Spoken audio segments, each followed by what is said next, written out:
గుంటూరు జిల్లా పెదకాకానిలో పోలీసులు కర్డెన్ search operation నిర్వహించారు.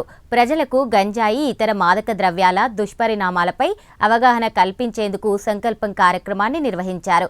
గంజాయి సేవించడం, విక్రయించడం చట్టరీత్యా నేరమని, అలాంటి వారిపై కఠిన చర్యలు తీసుకుంటామని డీఎస్పీ మల్లికార్జునరావు హెచ్చరించారు.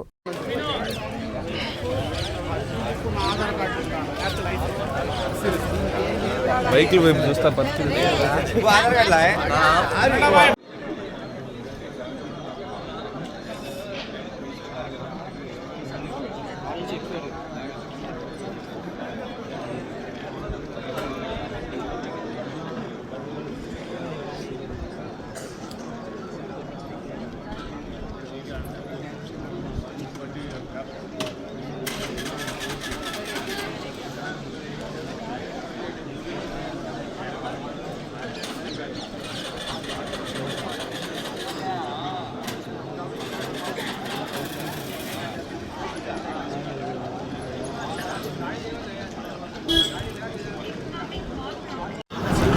ఈరోజు పెదకాకాని మండలం మధ్యరాల కాలనీలో కార్డన్ అండ్ సెర్చ్ ఆపరేషన్ నిర్వహించడం జరిగింది.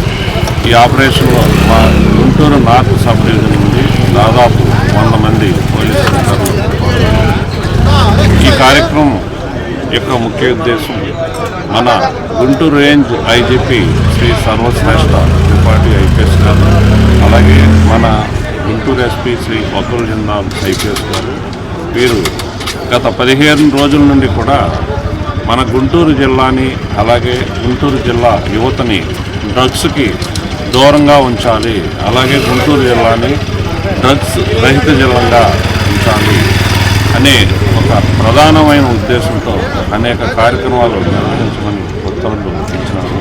దాని ప్రకారం గత 15 రోజుల నుండి కూడా మా గుంటూరు నార్త్ సబ్ డివిజన్లో ఉన్నటువంటి యూనివర్సిటీస్, కాలేజెస్, స్కూల్స్లోనూ మేము అవేర్నెస్ ప్రోగ్రామ్స్ నిర్వహిస్తున్నాము. దాంట్లో అక్కడ ఉన్నటువంటి విద్యార్థులతో సంకల్పం అంటే ప్రతిజ్ఞ చేస్తున్నాము, డ్రగ్స్కి దూరంగా ఉండాలని. అదేవిధంగా ర్యాలీలు కూడా నిర్వహించడం జరుగుతుంది. ఆటో యూనియన్ మరియు వివిధ సంఘాలు, అలాగే కొన్ని కాలనీల్లో కూడా మీటింగ్లు పెట్టి ప్రజల్లో అవేర్నెస్ కల్పిస్తున్నాం. డ్రగ్స్ యొక్క ప్రభావం ఏ విధంగా ఉంటుంది, డ్రగ్స్ వల్ల ఏ విధంగా యువత నాశనం అయిపోతున్నారు, వాళ్ళ ఆరోగ్యాలు ఎలా పాడవుతుంది, వాళ్ళ భవిష్యత్తు ఎలా జరుగుతుంది అనేది ప్రజలకు తెలియజేస్తున్నాం. అందులో భాగంగా ఈరోజు ఇక్కడ కార్డన్ అండ్ సెర్చ్ ఆపరేషన్ ఇందులో మా పెదకాకాని సీఏ గారు ఏర్పాటు చేస్తున్నారు. పెదకాకాని సీఏ గారు, అలాగే మంగళగిరి రావు వీరస్వామి, మంగళగిరి రూరల్ సీఏ వారి సిబ్బంది అందరూ కూడా ఇందులో పాల్గొన్నారు. అలాగే స్పెషల్ పార్టీస్ కూడా ఇందులో పార్టిసిపేట్ చేశారు.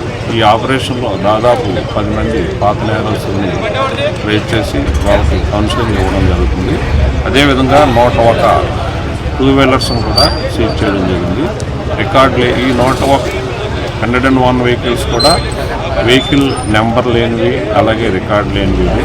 వీటిని రికార్డు పరిశీలన చేసిన తర్వాత వాళ్ళకి ఆ వెహికల్స్ని రిటర్న్ చేయడం.